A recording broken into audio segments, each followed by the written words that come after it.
Hello people. तो आज की इस वीडियो में हम बात करने वाले मोमेंटम के बारे में।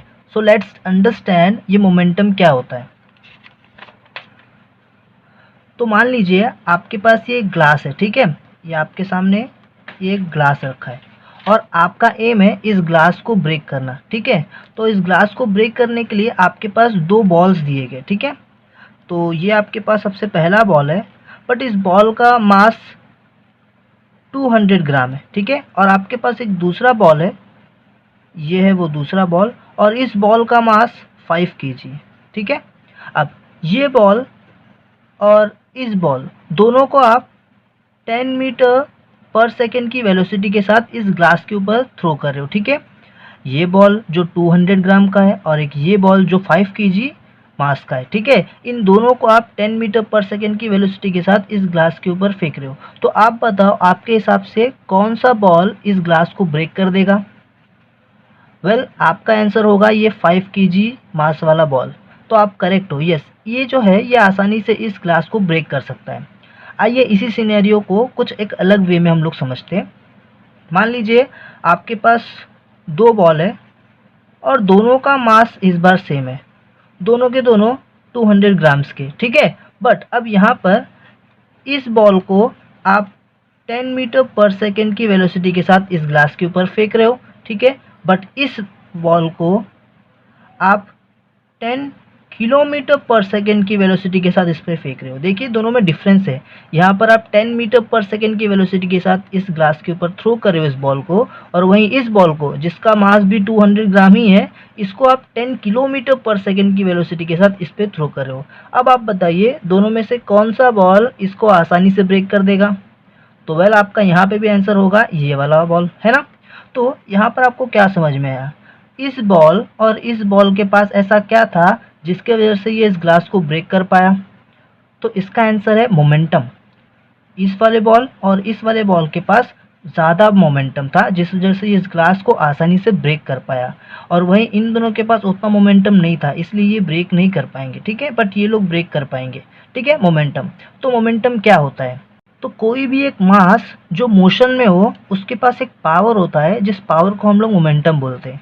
ये एक मास था जो मोशन में था, इसके पास एक पावर था जिस वजह से इस ग्लास को ब्रेक कर पा रहा था, उस पावर को हम लोग मोमेंटम बोलेंगे। ये भी एक मास है, भले ही कम मास है, 200 ग्राम का है, बट इसके पास क्या था, इसके पास मोशन था, बहुत ही हायर मोशन था जिस वजह से ये क्या कर पाया, इसके पास एक पावर आया जिससे इस ग्लास को इसने क्या कर दिया, ब्रेक कर दिया, और उसी पावर को हम लोग क्या बोलेंगे, मोमेंटम। अभी जो मोमेंटम है ना, ये बेसिकली दो चीज़ पर डिपेंड करता है। सबसे पहला, इस एग्जांपल से हमको समझ में आया, मोमेंटम जो है वो मास पे डिपेंड करता है। अगर मास ज़्यादा है तो यहाँ पे मोमेंटम बहुत ज़्यादा होगा। और दूसरा चीज़, एक तो हो गया मास और दूसरा चीज़ है वेलोसिटी, ठीक है। तो यहाँ पे मास दोनों का सेम था, बट वेलोसिटी एक का बहुत ज़्यादा था जिस वजह से इसके अंदर वो पावर आया जिससे इस ग्लास को उसने क्या कर दिया, ब्रेक कर दिया। तो हमें इस चीज़ से एक चीज़ समझ में आया कि मास और वेलोसिटी है, इन दोनों की वजह से किसी भी ऑब्जेक्ट के पास मोमेंटम आता है, ठीक है। तो आइए मोमेंटम का डेफिनेशन देखते हैं और ये क्या है इसके बारे में पूरी जानकारी लेते हैं। तो the product of mass and velocity of an object is called momentum. कोई भी ऑब्जेक्ट में सबसे ज़्यादा मोमेंटम कब आएगा। सोचिए एक ऑब्जेक्ट है जिसका मास है 5 केजी, ठीक है, और वो 10 किलोमीटर पर सेकेंड की वेलोसिटी के साथ एक चीज़ की तरफ जा रहा है। सोचिए उसके पास कितना मोमेंटम होगा, सबसे मैक्सिमम मोमेंटम उसके पास होगा, ठीक है क्या।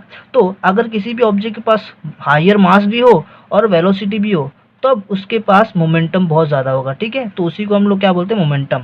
The product of mass and velocity of an object is called momentum. अगर आप फॉर्मूले की बात करो, इसे मेजर कैसे करते हैं, तो मोमेंटम को मेजर करने का फॉर्मूला है P is equals to mass into velocity, P is equals to M into V, जहाँ पे ये P क्या है, ये P आपका मोमेंटम है, ये M क्या है, ये M आपका मास है, ये V क्या है, ये वेलोसिटी है।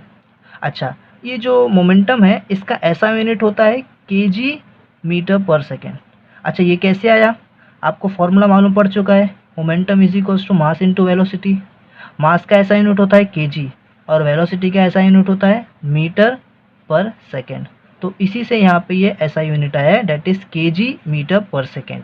अब आपको मालूम है मोमेंटम के फॉर्मूले के अंदर वेलोसिटी है और वेलोसिटी एक वेक्टर क्वांटिटी है, तो यहाँ पे जो मोमेंटम है वो भी एक वेक्टर क्वांटिटी होगा। अच्छा, इसका डायरेक्शन कहाँ होगा? इसका डायरेक्शन वेलोसिटी के डायरेक्शन में होगा।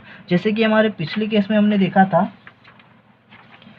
कि यहाँ पे मोमेंटम का डायरेक्शन किधर था? इस ग्लास की तरफ था और वेलोसिटी की डायरेक्शन भी उसी तरफ था। तो जिस डायरेक्शन में वेलोसिटी होता है उसी डायरेक्शन में मोमेंटम भी होगा। तो मोमेंटम जो है वो क्या है? एक वेक्टर क्वांटिटी है।